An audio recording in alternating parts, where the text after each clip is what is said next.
अगर देश में कुछ नया आने लगता है तो विपक्षी दलों को वहाँ पे ऑब्जेक्शन करना चाहिए जहाँ पे कुछ नया गलत आ रहा है। अगर वो सही आ रहा है देश के डेवलपमेंट के लिए तो उसका अपोज करना हर चीज़ का ज़रूरी नहीं है।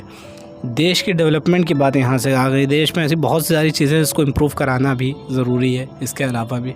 हाँ, तो धीरे जैसे मतलब एक ये चीज़ चलिए मानते हैं सरकार ने इसको मतलब गैर ज़रूरी काम था, ये अननेसेसरी था, मगर इसके बावजूद ये करने से देश की एक इमेज तो अच्छी हो रही है ना। ये एक अच्छा लगेगा देखने में इंटरनेशनल लेवल पे।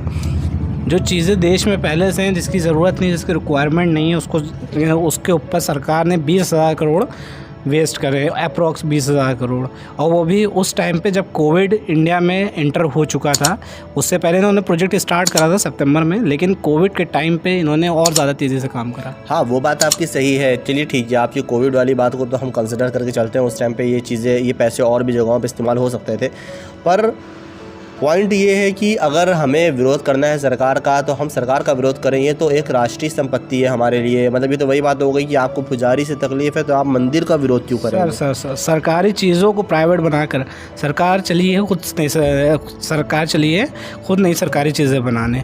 जो चीज़ें पहले से प्राइवेट थी, चाहे वो एयरपोर्ट हों, जेट एयरवेज़ को ले लीजिए, और बहुत सारी चीज़ें छोटे छोटे जगहों पे जो आपके सरकारी चीज़ें, पावर हाउस हो गया, नगर निगम हो गया, ये सारी चीज़ें जिसमें इंसान इतनी जल्दी ध्यान नहीं देता है, तो वो सारी चीज़ें भी कन्वर्ट हो जा रही हैं। और बड़े लेवल पे अदानी के साथ जो मिलकर एक गेम खेला जा रहा है, वो क्या है? अगर सरकारी संपत्ति बनानी तो पहले सरकारी संपत्ति को बचाएं, बाद में नहीं बनाएं।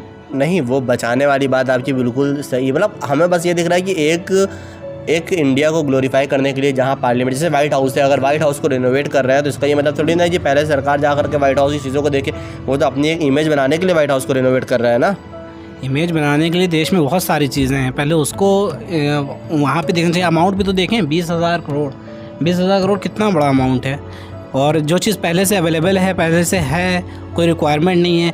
अगर इनको इतना अच्छा था तो जो पुराना पार्लियामेंट है उसी को रिनोवेशन में थोड़ा सा डाल देते, उसी को चीज़ें हुए। हाँ, ये बात बेसिकली आपकी सही है कि पुराने चीज़ों को रिनोवेट किया जा सकता था। सबसे बड़ी बात, इन्होंने जो डेट फिक्स करी 28 मई, उस 28 मई में क्या होता है ये तो आप खुद ही बता दें कि इसका 28 मई तो बेसिकली सावरकर का बर्थडे है। उसका कोई सेंस नहीं है उस दिन में इस चीज़ को इनॉग्रेट करने का।